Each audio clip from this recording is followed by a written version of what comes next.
Decir algo acerca de la meditación es una contradicción de términos.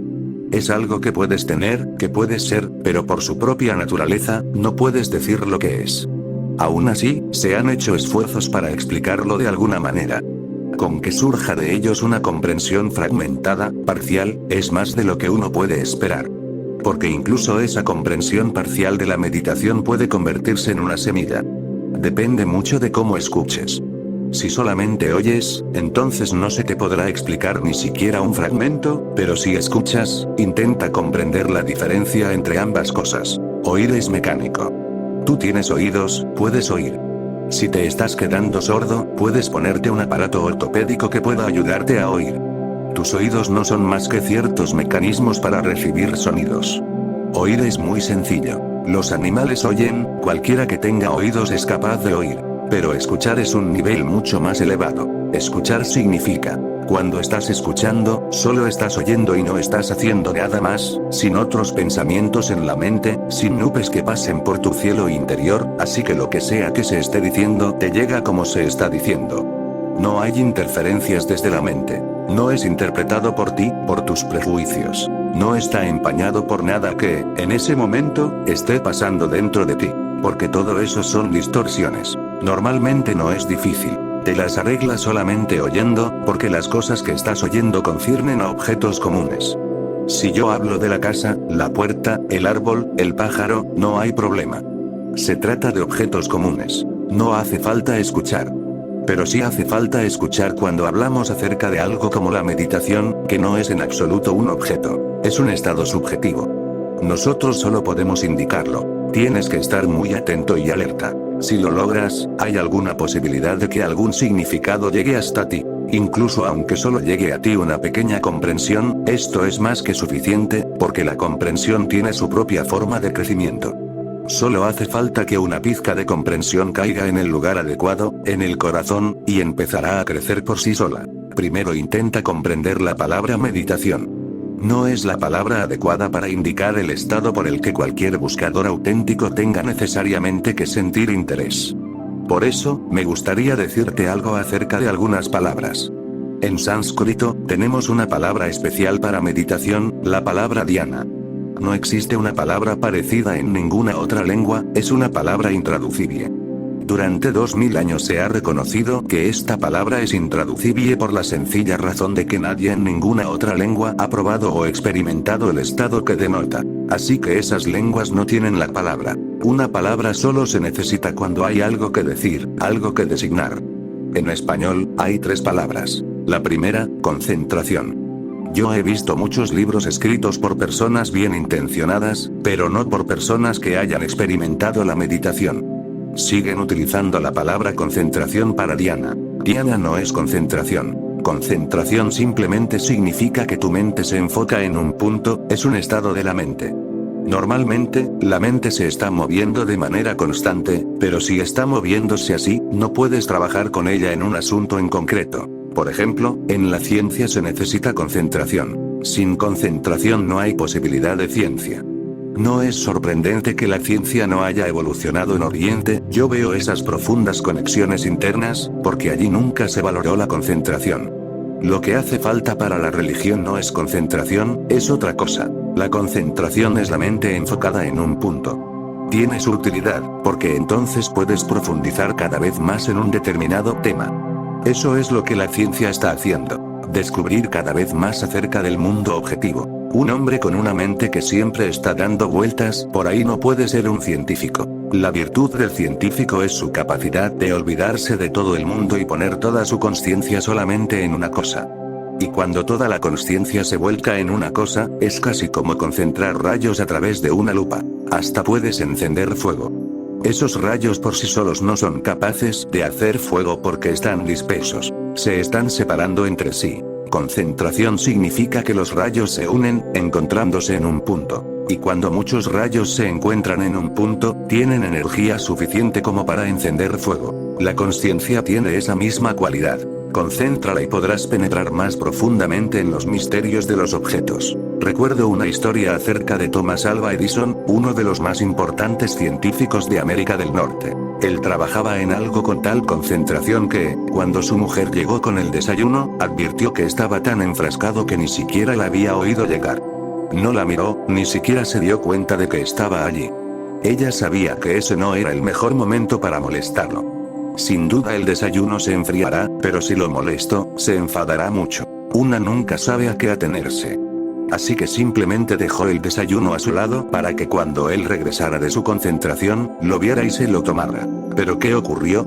Entretanto, un amigo pasó por allí. También él encontró a Edison muy ocupado, vio el desayuno que se estaba enfriando y dijo, será mejor no molestarlo mientras trabaja. Me tomaré el desayuno, se está enfriando. Se tomó el desayuno y Edison ni siquiera advirtió que su amigo estaba allí. Cuando regresó de su concentración, Edison miró alrededor, vio al amigo y los platos vacíos, y le dijo, por favor, perdóname. Has llegado un poco tarde y ya he desayunado. Obvio, porque los platos estaban vacíos, alguien se lo había comido, ¿y quién más podría haber sido? Tenía que haber sido él. El pobre amigo no sabía qué hacer. Estaba pensando que le daría una sorpresa a Edison, pero él se llevó una sorpresa mucho mayor cuando Edison le dijo, has llegado un poco tarde. Pero la mujer había estado observándolo todo. Entró y dijo, él no ha llegado tarde, el que ha llegado tarde has sido tú. Él se ha comido tu desayuno.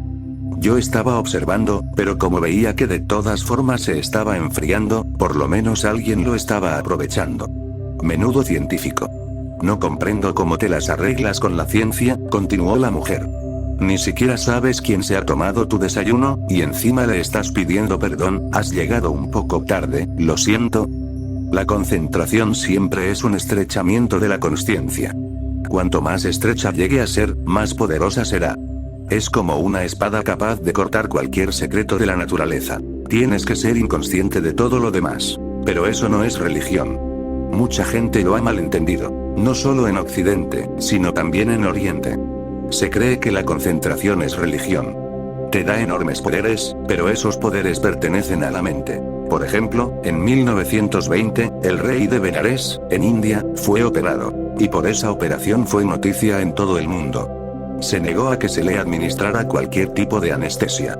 Dijo, he hecho el voto de no tomar nada que me haga inconsciente, así que no se me puede aplicar cloroformo. Pero no tienen que preocuparse. Era una operación de gran calibre, iban a extirparle el apéndice. Ahora bien, extirparle un apéndice a alguien sin darle anestesia es realmente peligroso. Puedes matarlo. Es posible que no pueda soportar el dolor, porque el dolor tiene que ser terrible. Hay que abrir el abdomen. Hay que cortar el apéndice, hay que extirparlo. Llevará 1 hora, quizá 2. Y nunca se sabe en qué condiciones se encuentra el apéndice. Pero él no era un hombre corriente, si lo hubiera sido, podrían haberlo obligado, era el rey de Benares. Les dijo a los médicos, pero no se preocupen. Y allí estaban los mejores médicos que se podían conseguir en India. Incluso vino un experto de Inglaterra. Se reunieron en consulta. Ninguno estaba dispuesto a llevar a cabo esa operación, pero había que hacerla. De no ser así, el apéndice podía matar al hombre en cualquier momento. La situación era seria y ambas alternativas parecían ser graves. Si no se le operaba, podía morir. Si se le operaba sin que estuviera inconsciente, era algo que nunca se había hecho, no había ningún precedente. Pero el rey dijo, no me comprenden. No ha habido un precedente porque nunca antes han operado a un hombre como al que van a operar. Simplemente, denme mi libro de religión, el Srimad Bhagavad Gita. Lo leeré, y a los 5 minutos pueden empezar su trabajo. Una vez que yo esté inmerso en el Gita, podrán cortar cualquier parte de mi cuerpo. Yo ni siquiera me daré cuenta. Así que no hay ni que hablar del dolor dado que insistía, y como de todos modos sin la operación iba a morir, no se perdía nada intentándolo. Puede que tuviera razón. Él era muy famoso por sus prácticas religiosas. Así que se procedió. Leyó el Gita durante 5 minutos y luego cerró los ojos. El Gita cayó de sus manos, y llevaron a cabo la operación. Les llevó 1 hora y media. Era un caso bastante grave. Unas cuantas horas más y el apéndice podría haber estallado y haberlo matado. Le quitaron el apéndice, y el hombre estuvo plenamente consciente, en silencio, sin siquiera pestañear. Se hallaba en otro lugar. Esa fue la práctica de toda su vida. Simplemente leía durante 5 minutos, y ya estaba en la senda. Conocía el Gita de memoria, podía recitarlo sin el libro. Una vez que empezaba a meterse en el Gita, realmente se metía en él, su mente estaba allí. Dejaba su cuerpo por completo. La operación fue noticia en todo el mundo. Fue una operación poco común. Pero se cometió el mismo error. En todos los periódicos se decía que el rey de Benares era un gran hombre de meditación. Era un hombre de gran concentración, no de gran meditación. Él mismo se hallaba en la misma confusión, también él pensaba que había alcanzado el estado de meditación. No se trataba de eso. Es simplemente que tu mente está tan enfocada en una cosa que todo lo demás se sale de foco y no eres consciente de ello. No es un estado de presencia consciente, es un estado de consciencia que se estrecha. Se estrecha tanto que se concentra en un punto y todo lo demás queda fuera de ella. Así que antes de que te explique qué es la meditación, tienes que entender lo que no es. Primero, no es concentración. Segundo, no es contemplación. La concentración es sobre un punto. La contemplación tiene un campo más amplio. Estás haciendo contemplación de la belleza, hay miles de cosas bellas. Puedes ir pasando de una cosa hermosa a otra. Tienes muchas experiencias de belleza. Puedes ir de una experiencia a otra. Te has limitado al asunto en cuestión. La contemplación es una concentración más amplia, no se estrecha en un punto, pero está confinada a un tema. Puedes moverte, pero dentro de ese tema. La ciencia utiliza como método la concentración. La filosofía utiliza como método la contemplación. En la contemplación, también estás olvidando todo, excepto el tema tratado. El tema es mayor y tienes más espacio para moverte. En la concentración no hay espacio donde moverse. Puedes profundizar cada vez más, estrechar más y más, puedes afinar más y más, pero no tienes espacio para moverte. Por eso, los científicos son personas con la mente muy estrecha. Te sorprenderá que diga esto. Se suele pensar que los científicos son personas con mentes muy abiertas. No es el caso. En lo concerniente a su objetivo, tienen la mente absolutamente abierta. Están dispuestos a escuchar cualquier teoría contraria a las suyas, y además con absoluta imparcialidad. Pero excepto en ese tema en particular, tienen más prejuicios, son más intolerantes que el hombre corriente, común, por la sencilla razón de que nunca se han preocupado por ninguna otra cosa. Simplemente, han aceptado todas las creencias de la sociedad. Mucha gente religiosa presume de ello. Fíjate, se trata de un gran científico, ha recibido un premio Nobel, y esto y aquello, y viene a la iglesia todos los días. Se olvidan por completo de que el que viene a la iglesia no es el científico ganador del premio Nobel. Y de que ese hombre, excepto por su lado científico, es mucho más crédulo que nadie. Porque todo el mundo está abierto, disponible, piensa acerca de las cosas, compara qué religión es buena. Algunas veces también lee acerca de otras religiones, y tiene sentido común, algo de lo que los científicos carecen. Para ser científico tienes que sacrificar unas cuantas cosas. Por ejemplo, el sentido común. El sentido común es una cualidad común de la gente corriente. Un científico no es una persona común. Tiene un sentido no común. Con el sentido común, no puedes descubrir la teoría de la relatividad o la ley de la gravedad. Con el sentido común, puedes hacer todo lo demás. Por ejemplo, Albert Einstein manejaba cifras tan astronómicas que una sola cifra podía ocupar toda una página, con cientos de ceros.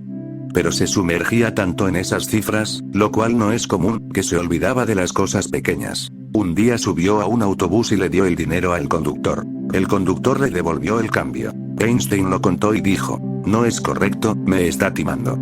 Devuélvame el cambio que corresponde". El conductor volvió a contar el cambio y le dijo: "Señor, parece que no sabe contar". Einstein recuerda: "Cuando me dijo, señor, no sabe contar, simplemente cogí el cambio. Me dije a mí mismo, será mejor estarse callado.